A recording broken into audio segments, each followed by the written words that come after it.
Hey DC Collectors, welcome to a brand new episode of the show. Today I'm taking a look at the McFarlane Toys DC Multiverse variant Todd McFarlane Batman designed action figure. Now before we get into this review, if you will, hit that subscribe button, hit that like button, and please share the content with all of your friends. Now let's get on to the review and comparison. First off, like we do with every single review, we're going to take a look at the box.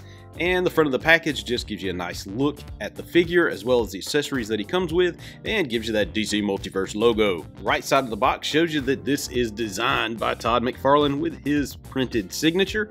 And of course it tells you right here too, in case you missed it, Batman designed by Todd McFarlane. Back of the box just gives you some artwork that this was based off of, as well as a few other figures in the DC Multiverse line. Left side of the box just has that DC Multiverse logo. Bottom of the packaging gives you the UPC in case you need to find this one, as well as all the copyright information. All right, now that we've taken a look at the box, let's break this guy open, play with him, and compare him to the original. Here is the Batman designed by Todd McFarlane variant figure out of the packaging.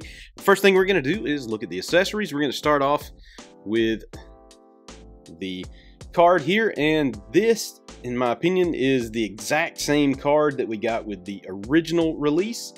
As you can see here, I don't see any difference. This is the original, this is the variant.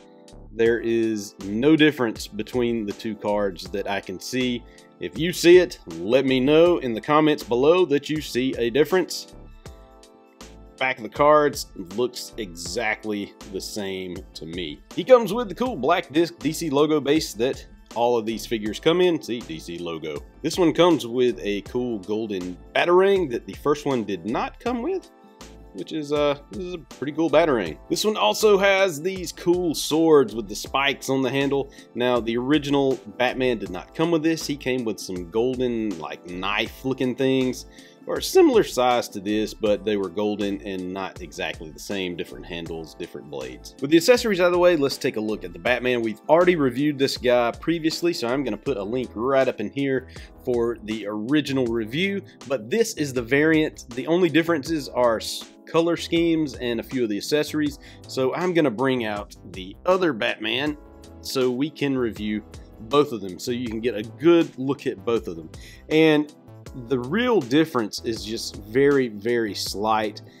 This has a darker, I don't want to say darker blue, but it's a different shade of blue compared to this, like the cowl, the cape, the gauntlets, the little shield, the little armor down the legs here, the boots, the gloves.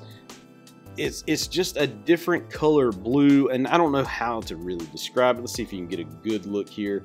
One of them's a little darker than the other. This one has more like dark gray in it than this one. This one's more of a pure dark blue than that one. So that's really the only differences as far as the actual figure is concerned. They both have the same amount of articulation, the same levels of articulation, the same look, the same big old bat head that I hate.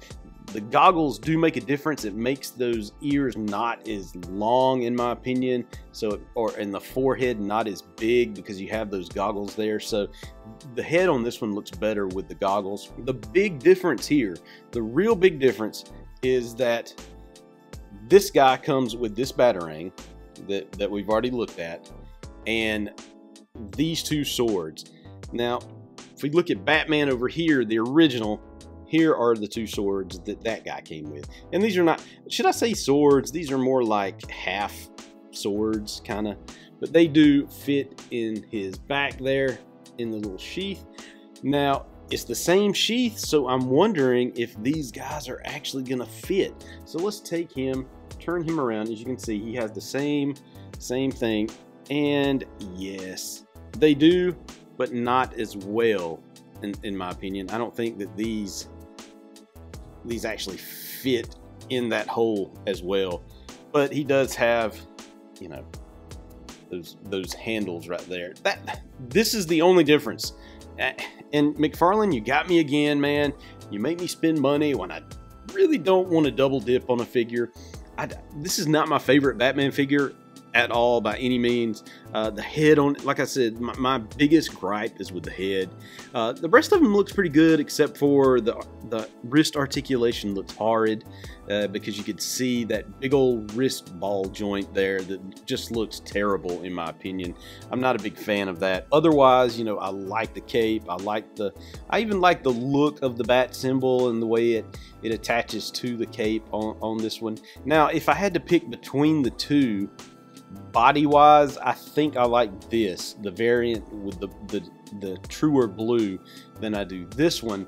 But I think this one might fare better from having, yes, that is perfect. So really, if you want this, in my opinion, if you want this to be the coolest Batman, you have to get the goggles from the original gold label release and pluck them on to the variant Batman. Then you have this Batman just looks cooler. The aesthetics of the color look better than this one, in my opinion.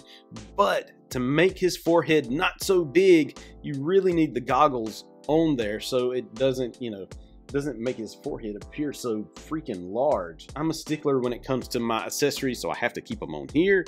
So I may, if I'm feeling a little, you know, spendy here, I might go out and try to find somebody who's just wanting to sell the goggles and just buy an extra pair just for this guy, because I think the goggles do make all the difference in the world on this head. Again, I do prefer this particular figure over the other one. I prefer this guy's accessories just because he has this cool batarang and those two swords. I do like them much better than that, but this one still suffers from some of the same issues that this one does, with all these loose, you know, long knives here that are just so bendy and bend too far because of the way they're attached. And when you bend the legs, it just bends them all out of proportion. Just craziness. I'm not a fan of it. All right, so there you go. Here's a nice look at these two figures side by side. Give you a nice once over one more time on the back of the figures and sides of the figures, all that kind of good stuff. This is them, the original and the variant release. All right, if you like what I'm doing, hit that subscribe button, hit that like button, and share this content with all your friends. I sure would appreciate it. You can also find me on DCCollectors.com each and every day, as well as if you want to talk to me on social media, just hit me up at DCCollectors, Facebook, Instagram, and Twitter. Until next time.